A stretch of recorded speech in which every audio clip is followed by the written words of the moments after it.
tenía que sacrificar a su único hijo, nacido de su esposa Sara. ¿Qué prueba para Abraham? Cuando este hijo había sido el fruto de su ancianidad con su esposa Sara, y era el único hijo que había tenido con ella.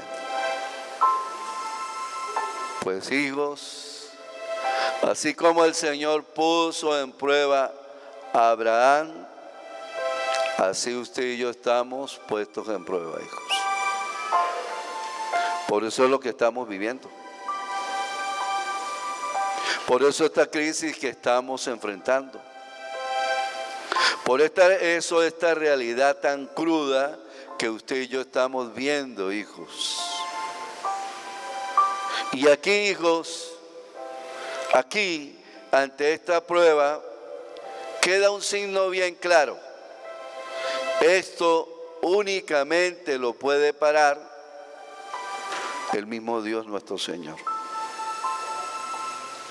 Abraham, a pesar de que le pidió como sacrificio a su hijo único Isaac, ¿qué hizo al respecto Abraham? ¿Se puso a llorar? No, por supuesto sí derramó lágrimas, porque era su único hijo y a quién no le va a doler. ¿Se puso a renegar de Dios? No, no renegó de Dios. ¿Se puso a maldecir a Dios? No maldijo a Dios. ¿Hizo un estallido de violencia? No, hijo, no hizo ningún estallido de violencia. ¿Arremetió contra alguno de sus sirvientes? No, ni siquiera los tocó. Aceptó la voluntad de Dios. ¿Y por qué aceptó la voluntad de Dios? Porque en su interior, Dios, cuando coloca una prueba, hijos, ya tiene la solución. Pero Él quiere probarnos qué tanta fe tenemos en Él. En este momento me atrevo a decir a todos los que me están escuchando, allá en Rubio, en Llano Jorge, San Antonio, Palotal, Tiendita, Sureña, Aguascalientes, en nuestras aldeas, La Laguna, El Rayo, La Guinea, La Rinconada, las aldeas vecinas, a nuestra gente que está allá en Cúcuta, me atrevo a decirles sin temor a equivocarnos, estamos en una auténtica prueba de Dios. Y si usted sale huyendo de esa prueba, los resultados para usted que le tiene miedo a enfrentar esa prueba va a ser nefastos. Le va a causar dolor y dolores de cabeza. Pero si usted se llena de alegría, de valentía, se une a la voluntad de Dios, téngalo por seguro que el Señor nos ha colocado esta prueba, pero nos llenaremos de alegría, alabaremos a Dios cuando esta prueba que tenemos sea totalmente vencida, hijos. Así le pasó a Abraham, hijos. ¿Cómo tenemos que llevar esta prueba? Como lo hizo Abraham. Fue obediente a Dios. Se fue para el sitio señalado por Dios. ¿Lloró en el camino Abraham? Claro que sí, era su único hijo el que iba a ofrecer como sacrificio. Y cuenta el libro del Génesis en el capítulo 22, que lo pueden leer después con detenimiento. Cuenta que Isaac también le preguntó, su hijo amado, le dijo, papá, ¿dónde está el cordero que vamos a ofrecer como sacrificio a Dios? Y Abraham en ese momento no se atrevía a decirle que el cordero que iba a ser sacrificado era nada menos sino él mismo. Cuando armó allá la hoguera, el altar, acomodó la leña Y cuando ya no más tuvo que darle explicación que ya le tocaba amarrar a Isaac ahí en la hoguera, sucedió, hijos, que ahí sí Abraham tuvo que decirle allí a su hijo, decirle que él había sido, él era el cordero que iba a ser ofrecido como ofrenda. Y como iba a ser ofrecido como ofrenda, entonces, ¿qué sucedió al respecto? Cuando Abraham ya iba a degollar a su hijo, cuando ya le iba a colocar el puñal, la daga a su hijo, sucedió que el ángel del Señor le dijo: Abraham, Abraham, detente, Abraham, y no descargues la mano contra tu hijo, ni le hagas daño. Ya veo que temes a Dios. Y entonces el Señor nos está dando una enseñanza en esta prueba, que usted y yo tenemos que ser temerosos de Dios. Y si temer a Dios no significa tenerle miedo, no. Ser temerosos de Dios, temor de Dios, significa respetarlo, hacer su santa voluntad. No irrespetar a Dios. Eso significa tener temor de Dios. Y entonces el ángel le contestó: no descargues la mano contra tu hijo ni le hagas daño. Ya veo que temes a Dios, porque no le has negado a tu único hijo, hijos. Es que Dios, cuando coloca la prueba, tenemos garantizada la solución de Dios.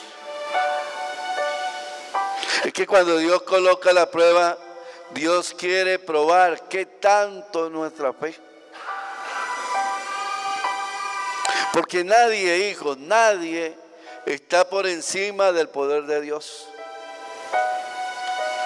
Dios, cuando coloca la prueba, nos hace unirnos y nos hace entender que tenemos que fortalecer nuestra fe, que tenemos que orar, hijos. Este es el tiempo de ponernos a orar. Este es el tiempo, querida familia, de unirnos en oración. El que no ore en este tiempo y se coloque a caminar en la presencia del Señor, no le espera buenos resultados, hijos. No le espera buenos éxitos en lo que quiere emprender. Llegó el tiempo, hijos, que en este momento de prueba el Señor nos está probando y nos está mostrando su poder, para que usted una vez y yo entendamos y nos coloquemos en la mano del Señor, confiando en Él, caminando en la presencia del Señor. El que tenga que enderezar su vida, enderezando su vida. Y ponernos a orar, porque este tiempo, hijos, de crisis, no tenemos tiempo para la violencia. No tenemos tiempo para armar la guerra. No tenemos tiempo para las peleas. ¿Y quieren un ejemplo? Ahí tienen el ejemplo en Medio Oriente. ¿Cuántos años nos llevan peleando ellos? Y no han conseguido la paz. Pues en este momento de prueba el Señor nos coloca ya también un primer signo, hijos. Y nos dice el Señor: fíjese, hay bastante crisis, pero ninguno se ha muerto de hambre. Fíjese, Hay enfermedades, pero han recibido el consuelo, la ayuda de Dios, a pesar de las limitaciones que tenemos. Fíjese, hijos, hay bastante maldad actualmente en el mundo, y personas que se han dedicado a la maldad, y personas que han hecho algo horrible actualmente en el mundo, han hecho pacto con el diablo. Y el Señor nos dice a los cuatro vientos, fíjese, a pesar de la maldad de ellos, escúchenlo, yo nunca los he abandonado. Tengan siempre confianza en mí. Nunca los abandonaré. Aquí sale una profecía que el Señor dice, aunque todos te abandonen, yo nunca te abandonaré. Aunque tengas esa seas de enfermedad especial discapacitado, yo nunca te abandonaré. Ayer veía esos testimonios por Teletón, cómo el Señor no ha abandonado a esas personas que para nuestro mundo no sirven para nada. El Señor no los ha abandonado, hijos. Y si no los ha abandonado a ellos, que no pueden ser útiles a la sociedad, mucho menos nos va a abandonar a nosotros si nos mantenemos firmes en la fe, si nos mantenemos firmes en la oración, si la adoramos de corazón, si cumplimos sus mandamientos, si hacemos su santa voluntad, si dejamos de ser caprichosos, si dejamos de ser rebeldes, si dejamos de ser altaneros, si dejamos de ser irrespetuosos con las cosas de Dios y nos volvemos obedientes hacia las cosas del Señor, el Señor nunca nos abandonará. Ayer en el Evangelio del Señor nos decía una verdad tan grande que muchos ni siquiera se atreven a aceptar, hijos. Ayer en la palabra de Dios nos decía el Señor, yo en cambio les digo, amen a sus enemigos, hagan el bien a los que los odian, rueguen por los que los persiguen y calumnian, para que sean hijos de su Padre Celestial. Y tiene razón el Señor. ¿Qué saco yo con sembrar cizaña y guerra con mi enemigo? Más enemistad hay, más ambiente enemigo hay. Tiene razón el Señor. Y entonces más zozobra y no vas a poder vivir en paz. ¿De qué sirve meterle leña al fuego con tu enemigo? No sirve para nada, nos está diciendo el Señor. Por eso estamos en el tiempo que la violencia no sirve para nada. Ahí lo tenemos con el Medio Oriente. La guerra no sirve para nada. Ahí tenemos con el Medio Oriente. Ahí tenemos también que las peleas no sirven para nada. Ahí tenemos en el Medio Oriente. Pero sí tenemos jóvenes, mujeres, niños, unos sin brazos, sin piernas, otros discapacitados, otros sufriendo por culpa de esas guerras, de esas peleas, de esos odios que no sirven para nada. Ayer el mensaje de Teletón fue claro, hijos. Era la transfiguración del Señor mostrando